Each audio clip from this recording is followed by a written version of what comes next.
You know these guys are tough when they just walk right through puddles wearing their Converse.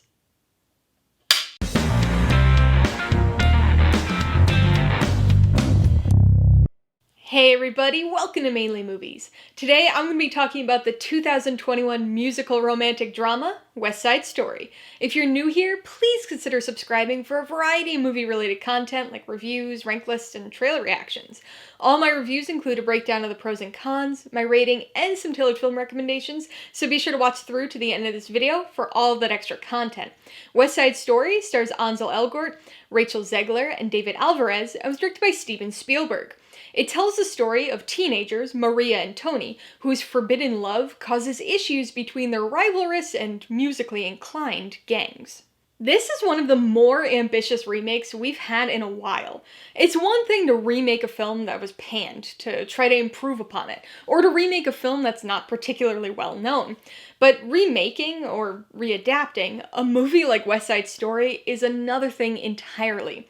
That 1961 film isn't some poorly rated movie that's drifted into obscurity over the last 60 years. It's a revered film that won 10 Oscars, including Best Picture, and is one of the most iconic and influential musicals of all time. So ambitious might actually be a bit of an understatement. Musicals have never been my thing, but I do watch them occasionally, and even as a kid, I knew that the original West Side Story was a classic. Although I enjoy the film overall, I don't have any real attachment to it, or particularly strong feelings about it. So I was very curious to see what Steven Spielberg was gonna do with his version. The music has always been the highlight of the original film, and that is no different here in this remake. All of the iconic songs are back, plus a new song for the Sharks, and they're all really good. Again, I have no true attachment to the 1961 film, but the songs are something that always transcended the film for me. I knew many of them before I ever watched the movie, not even realizing that they were from the movie. Many of them have become just this standard part of pop culture, so they've been a part of my life for decades. I always liked the faster songs, like America and I Feel Pretty, but I'll admit I never cared for most of Tony's sickeningly sweet operatic ballads. But I gotta say, even Tony's songs were good here.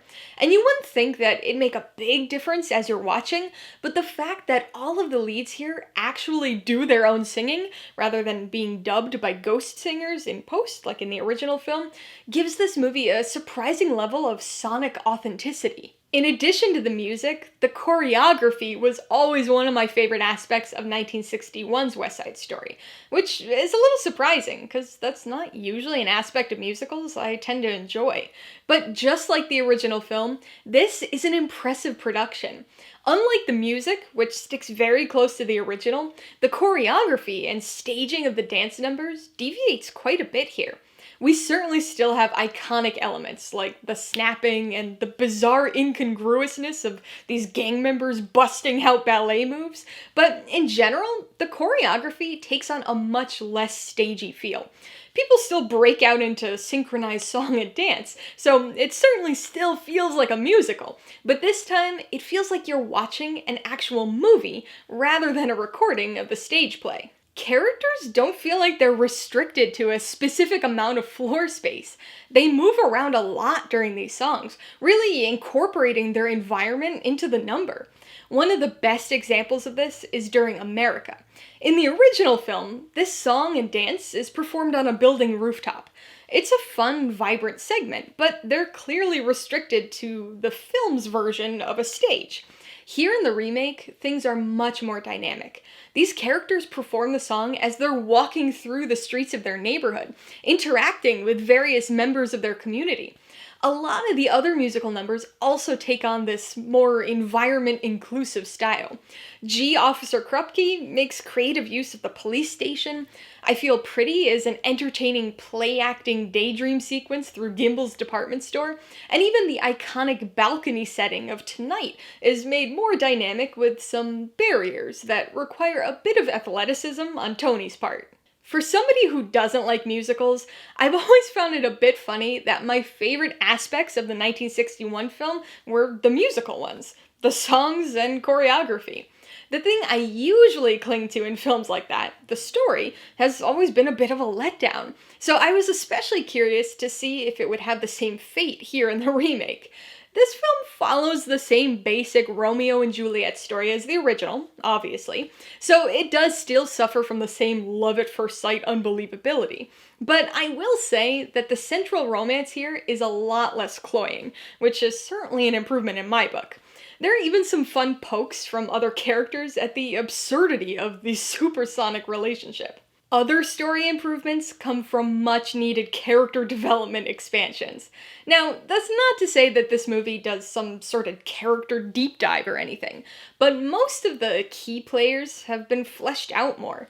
Chino is given an actual character arc that makes the third act payoff feel emotionally warranted this time. Bernardo is more than just a shark, and his and Anita's relationship feels even more tangible. Maria has a job and has history in the city, so she's not just this balcony-waiting love interest. But perhaps the biggest character improvement comes with Tony. He has always been a frustratingly one-note character to me, walking around the streets in a daze like a lovesick puppy after meeting Maria.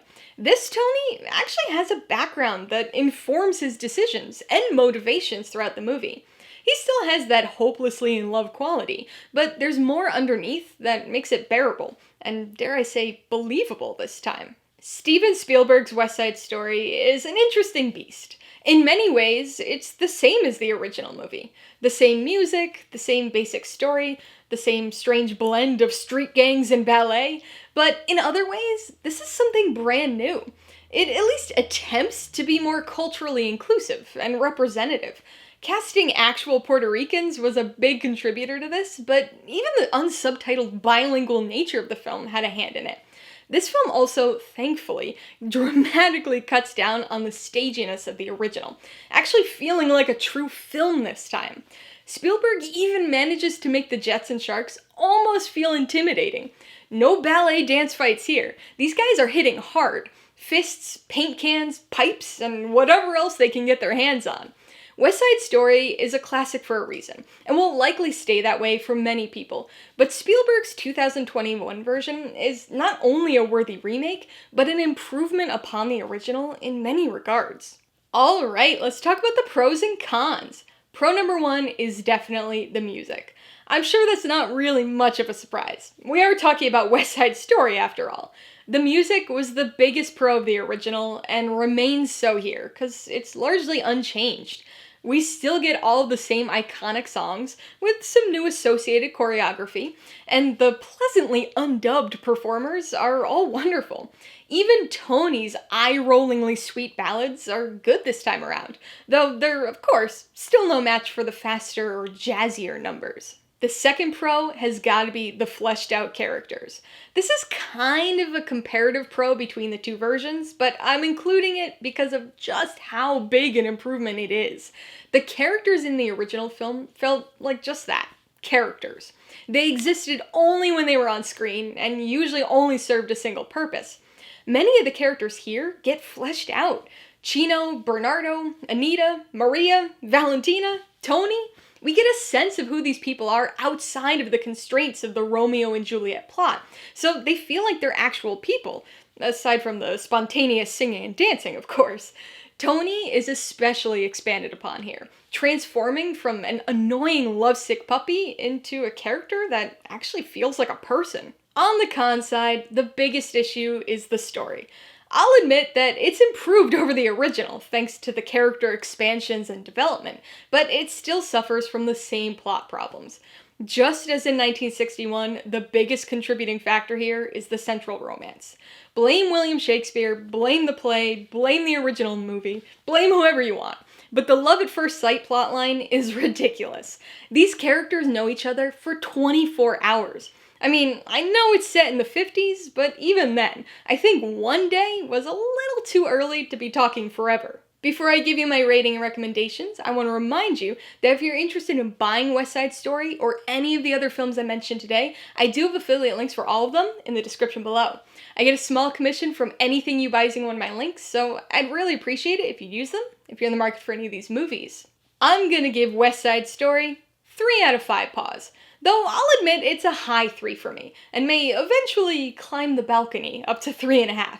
Perhaps surprisingly, this is a decent remake, featuring the same music and impressive choreography, while improving upon some of the character issues and staginess of the original film. I would recommend West Side Story to fans of musicals, especially existing fans of West Side Story. I know big fans of the original might be a bit hesitant to watch a remake of a classic they love, but I do think they'll be surprised. I suspect some might actually like this one more, and even if they don't, I'm not sure they go as far as to say they disliked it.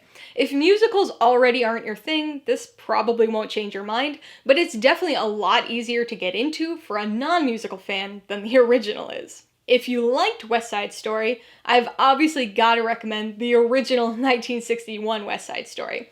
It's got the same basic story, and many of the musical elements are similar, but overall, it feels much more like a stage production than the remake does. If you want another recent musical, but like this modern feel of a classic musical, you might want to watch La La Land. Made and set in modern times, it's very reminiscent of studio-era musicals. And if you like the Jets and Sharks and want some more, not always intimidating New York City street gangs, I'd be remiss not to mention The Warriors. It's not a musical, and it is a weird movie, but the gang bizarreness mixed with surprising violence actually makes these two films an okay pair. Alright, a couple questions for you guys. Number 1, have you seen West Side Story? If so, what'd you think of it? And number 2, what's a remake that you think improved upon the original? Be sure to leave your answers in the comments below so we can get a discussion going. Alright, so if you got some enjoyment, insight, or information out of this review, I'd appreciate it if you'd hit that like button. And if you haven't done so already, please hit subscribe while you're at it to see more videos like this. Till next time, this has been Alyssa with Mainly Movies, the way life should be.